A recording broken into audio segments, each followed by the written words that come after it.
தைரியமா பேசுகிற தாய் இந்தியா நாடு. உலகமே டாக்டர் கணக்கு எடுக்கார். உலகமே தாய் இந்தியா நாடு முழுவதும் எடுக்கார். தமிழ்நாட்டிலையும் எடுக்கார். இலங்கை சுலோந்த பெங்களூர் எல்லாமே கட்டுக்கோ, கேட்டு ஒழுங்கா போ.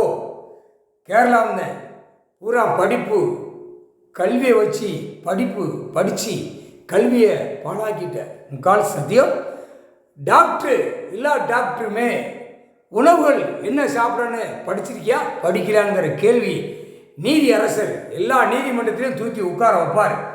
ஐயா இராணுவ படை அந்தந்த ஆஸ்பத்திரியை பூரா டாக்டர் டாக்டர் டாக்டர் ஆணும் பெண்ணும் தூக்கி 2 அடி அடித்து எடுத்துகிட்டு வருவான். புரியுதா? அடிக்கிற லத்தி தேக்கு மர கம்பு ஒட்டிச்சு அடிக்கிற அடியில் உள்ள நீதி அரசர் எல்லாம் தூக்கி உள்ள கொண்டு வருவார். ஐயா நீதி அரசர் தான் கொண்டு வர முடியும். நீதிமன்றத்தில் உட்கார்ந்து நீதி அரசர் கணக்கு கேள்வி கேட்பார். நீதிபதி ஜட்ஜி ஈஸ்வரன் எழுதுவார். புரியுதா? இந்த 2 கணக்கு உட்காருவார். ஐயா நீதிபதியாக உட்காருவார், நீதி அரசராகவும் கேள்வி கேட்பார். சாப்பாட்டு உணவுகளை என்னடா படிச்சிருக்கிற அப்படிங்கிற கேள்வி கேட்பார்.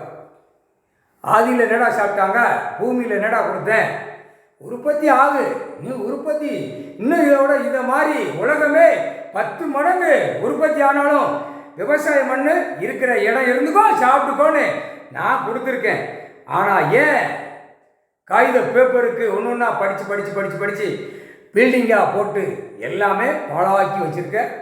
எல்லாம் டாக்டர் கேட்குற கேள்வி என்னடா மானிட பிறவி உனக்கே, நீ என்னடா மானிட பிறவி, நீ என்னடா சாப்பிடணும் அப்படிங்கிற கேள்வி கேட்பார். ஐயா ஈஸ்வரன் சாப்பாடு உணவு என்ன சாப்பிடணும் அப்படிங்கிற கேள்வி கேட்கையில் கணக்கு பட்டியல் எல்லாம் இராணுவத்தை வச்சு கேட்பார். நீதிபதி ஜட்ஜி எல்லாம் எழுதுவார். ஆணும் பெண்ணும் எழுத்து பட்டியல் எழுத்து நடக்கும். இதுதான் சாப்பாட்டு உணவு மானிட பிறவிக்கு.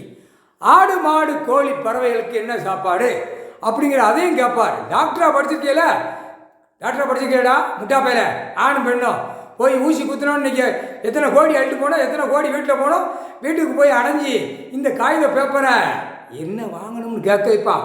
டாக்டருக்குள்ள பட்டியல் போட்டுக்கிட்டே இருப்பார். நீதி அரசர் சத்தியம் புரிஞ்சிக்கோ.